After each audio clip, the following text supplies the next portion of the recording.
Welcome to TVS talks YouTube channel. अगर हमारे इस चैनल पे आप नए हैं तो इस चैनल को सब्सक्राइब करें और वीडियोस पे लाइक्स और कमेंट्स करें। अनुपमा के आज के मंगलवार वाले एपिसोड में दिखाया जाएगा कि हॉस्पिटल में टीटू, मीनू, सागर और आद्या सब अनुपमा को खुश करने के लिए डांस करते हैं। फिर ये सब देखकर अनुपमा बहुत खुश होती है और बा भी वहाँ आकर डांस करती है। फिर आद्या वहाँ आकर अनुपमा को खाना खिलाने लगती है। फिर वहाँ दूसरी तरफ आशा भवन में सागर, बापूजी और बाकी के लोग सब अनुपमा के आने की तैयारी कर रहे होते हैं। फिर तभी वहाँ बा बापूजी को लड्डू देते हुए कहती है कि ये अनुपमा के लिए मैंने बनाए हैं, उसको बहुत पसंद है ना इसीलिए, और ये खाएगी तो उसे जल्दी ताकत भी आ जाएगी। फिर बापूजी बा को धन्यवाद कहते हैं और बोलते हैं कि मुझे बहुत अच्छा लगा ये देखकर कि तू अनुपमा के लिए इतना कुछ कर रही है। फिर बा ये बोलती है कि मेरा गुस्सा क्या इतना बड़ा थोड़ी है कि अनुपमा की जान खतरे में हो और मुझे कोई फ़र्क ही ना पड़े। फिर बापूजी बा से ही पूछते हैं कि ठीक है, ये बोल वनराज कब तक आ रहा है। फिर बा ये बोलती है कि बता के तो गया था कि 2 दिन में आ जाएगा, पर जब भी पूछती हूँ कब आएगा तब बोलता है कि काम ख़त्म नहीं हुआ है। फिर बा वहाँ से ये कहकर चली जाती है। फिर इसी बीच मीनू भी फ्लावर्स लेकर आशा भवन में आती है और बोलती है कि मैं भी मामी के स्वागत के लिए फ्लावर्स लेकर आई हूँ। फिर मीनू तभी वहाँ रंगोली करने बैठती है। फिर सागर मीनू का हाथ पकड़कर उसे रंगोली बनाना सिखाता है।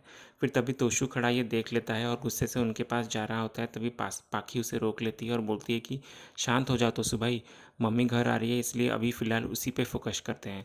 सागर और मीनू का क्या करना है, उनका कैसे भांडा फोड़ना है, उसके लिए हमारे पास टाइम ही टाइम है। एक बार पापा को आ जाने दो, फिर देखना कैसे धमाका होता है। फिर वहाँ दूसरी तरफ हॉस्पिटल में अनुपमा बेड से खुद से खड़ी हो जाती है और बोलती है कि सच में खुद के पैरों पे खड़ा होना कितनी बड़ी बात है, ये सिर्फ वही समझ सकता है जो बहुत दिनों के बाद बेड से उठा हो। फिर हॉस्पिटल वाले आकर अनुपमा को फ्लावर्स देते हैं और बोलते हैं कि ये हॉस्पिटल की तरफ से आपके लिए तोहफा है। फिर तभी डॉक्टर अनुपमा को बोलते हैं कि आपको डिस्चार्ज तो किया जा रहा है, इसका मतलब ये नहीं कि आप ठीक हो गए हो, आपका अभी अभी ऑपरेशन हुआ है इसलिए आपको बहुत केयरफुल रहना होगा। फिर अनुज डॉक्टर को ये बोलता है कि हम पूरी कोशिश करेंगे कि अनुपमा इन सब बातों को फॉलो करे। फिर डॉक्टर अनुपमा को ये बोलते हैं कि आपको ज़्यादा काम नहीं करना है, इसलिए जब तक स्टिचेस लगे हैं तब तक आपको सावधानी से रहना होगा। फिर अनुज डॉक्टर से ये कहता है कि हम बिल्कुल भी इसे कोई काम करने नहीं देंगे। फिर अनुज और आद्या अनुपमा को वहाँ से ले जाते हैं। फिर वहाँ दूसरी तरफ शाह उसमें तोशु वनराज से फ़ोन पे बात करते हुए कहता है कि आप है कहाँ पापा, कितने दिन हो गए आपको घर से गए हुए, और कौन सा ऐसा काम है जो आप वहाँ जाकर बैठ गए हो। कम से कम आप ये तो बता सकते हो कि आप कहाँ पर हो। मैं किसी को ये बात नहीं बताऊँगा, चिंता मत करो आप। फिर तभी अचानक फ़ोन कट हो जाता है। फिर पाखी ये बोलती है कि क्या हुआ तोशु भाई, क्या बताया पापा ने, कब आएंगे वो। फिर तोशु ये बोलता है कि आवाज़ ठीक से नहीं आ रही थी इसलिए वो क्या बोल रहे थे मैं कुछ सुन नहीं पाया। फिर पाखी ये बोलती है कि मैंने भी पापा को फ़ोन करने की बहुत कोशिश की लेकिन फ़ोन लग ही नहीं रहा है। मम्मी के बारे में भी उनको बताना था पर बता नहीं पाई, और मैंने उनको इतने सारे मैसेजेस भी किए थे, एक भी मैसेज डिलीवर नहीं हुए।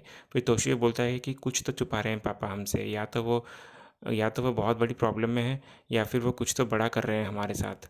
फिर तभी इसी बीच अनुपमा, आद्या और अनुज आशा भवन पहुंचते हैं। फिर सब लोग अनुपमा का स्वागत करते हैं। फिर बा आकर अनुपमा की आरती करती है। फिर तभी सागर आकर अनुपमा को एक चेयर पे बिठाता है। फिर सारे लोग अनुपमा के चेयर के चारों ओर नाचते हैं और बोलते हैं कि वेलकम बैक, और ये सब अनुपमा देखकर बहुत खुश हो जाती है।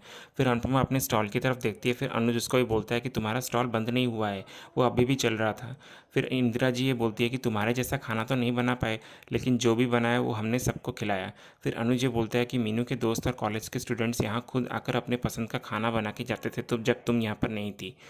फिर किंजल ही बोलती है कि अच्छा लगा जान के कि आज भी अच्छे लोग एग्जिस्ट करते हैं। फिर बापूजी अनुपमा से बोलते हैं कि स्टॉल चलता रहा और चलता रहेगा लेकिन तू उसके आसपास भी नहीं जाएगी। फिर बाला ही बोलता है कि खाना बनाएंगे हम, तुम सिर्फ ऑर्डर दोगी, वो भी दूर से बैठकर। फिर अनुपमा ही बोलती है कि थोड़ा बहुत तो काम कर सकती हूँ ना। फिर सब लोग बोलते हैं कि नहीं नहीं, डॉक्टर ने आपको काम करने से मना किया है। फिर मिनी बोलती है कि ये डिसाइड रहा कि जब तक आप ठीक नहीं हो जाती तब तक आप कोई भी काम नहीं करोगी। फिर अनुपमा ही बोलती है कि अगर मैं आराम करने बैठ गई तो आशा भवन की हालत बिगड़ जाएगी, इतने सारे कर्जे हैं और टैक्स भी भरने हैं तो कैसा होगा, इसलिए थोड़ा बहुत काम करने से कुछ नहीं होता।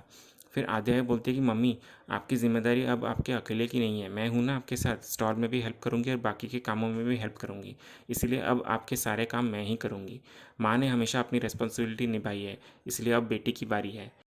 फिर अनुपमा ये बोलती है कि लेकिन एक काम अब भी बाकी है और वो करना है मुझे। फिर अनुज ये बोलता है कि डॉक्टर ने तुम्हें आराम करने को कहा है ना, तुम कहाँ जा रही हो। फिर अनुपमा ये बोलती है कि आप चिंता मत करिए, मैं अभी आई और मैं अपना ध्यान रख लूँगी। ये बोलकर अनुपमा जा रही होती है। तभी अनुज उसे रोककर ये बोलता है कि तुम्हारा इस वक्त ये काम इतना ज़रूरी है क्या, ये काम तो तुम बाद में भी कर सकती हो। फिर अनुपमा ये बोलती है कि अगर ज़रूरी नहीं होती तो मैं नहीं जाती, इसलिए आप चिंता मत कीजिए, मैं अभी जाकर आती हूँ। ये बोलकर अनुपमा वहाँ से चली जाती है। फिर इसी बीच साहा उसमें बात सबको ये बोलती है कि जितना हमारा फ़र्ज़ था वो हमने किया, अगर वनराज को ये बात पता चलेगी तो वो बहुत गुस्सा होगा। फिर तोशु ये बोलता है कि बिल्कुल सही कह रही है अब्बा, अब तो मम्मी ठीक है ना, तो अब ना तो किसी को आशा भवन में जाने की ज़रूरत है और ना ही वहाँ के लोगों से बात करने की। फिर वहाँ तभी अचानक अनुपमा पहुँचती है। फिर तभी इसी बीच अनुज सबसे ये बोलता है कि ऐसी क्या बात करनी थी अनु को, और अभी तो वो हॉस्पिटल से आई है ना, तो बाद में भी तो कर सकती थी ना। फिर बापूजी अनुज को ये बोलते हैं कि चिंता मत करो बेटा, वहाँ भी उसके अपने हैं। फिर अनुज ये कहता है कि कौन से अपने बापूजी, आप नहीं जानते कि हाल ही में अनु अनु के अपने बच्चे तोशु और पाखी ने स्टॉल में आके क्या कुछ नहीं बोला था, वो मैंने खुद देखा और सुना है। कोई अपने नहीं है यहाँ पे। कोई कह सकता है कि वो अनु के अपने बच्चे हैं। फिर तभी अनुज और आध्या ये बोलते हैं कि हम अनु के पास जा रहे हैं। तभी बापूजी उन्हें रोकते हुए बोलते हैं कि कोई ज़रूरत नहीं है वहाँ जाने की। मेरी बेटी अगर मौत से लड़ सकती है तो वो ये तोशु, डिम्पी और पाखी क्या चीज़ है। बात करने गई है ना तो वो आ जाएगी, चिंता मत करो तुम लोग। फिर अनुपमा वहाँ हाउस में आकर बा से ये कहते हैं कि आपसे एक बात कहनी थी बा, इसलिए सोचा अभी कह दूँ, इसलिए शांति से प्लीज़ मेरी बात सुनिए पहले। मैं जानती हूँ, मैं जब हॉस्पिटल में थी आपने मेरे लिए बहुत प्रार्थना की, मेरे लिए बहुत रोई, अपने गुस्से को भूलकर मेरे दुख में शामिल हुई आप, उसके लिए बहुत बहुत धन्यवाद। जब मौत को एकदम सामने देखते हैं ना करीब से, तो ज़िंदगी जीने का तरीका एकदम बदल जाता है। और मैं तो मौत से मिलकर आई हूँ, पर मैं तो ऐसी ढीठ हूँ कि मौत को भी मात देकर आ गई।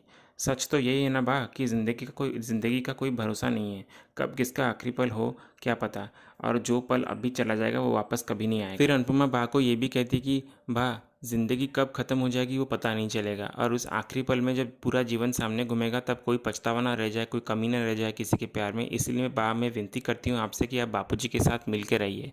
एक एक करके सारे पल बीतते जा रहे हैं, और क्या फ़ायदा, उन्होंने अपनी बेटी को चुना और आपने अपने बेटे को। इसलिए आप दोनों एक दूसरे को चुनिए, एक साथ रहिए। आप दोनों एक दूसरे के बिना अधूरे हैं, दोनों एक दूसरे के बिना रह नहीं सकते, तो क्या फ़ायदा अलग रहने का।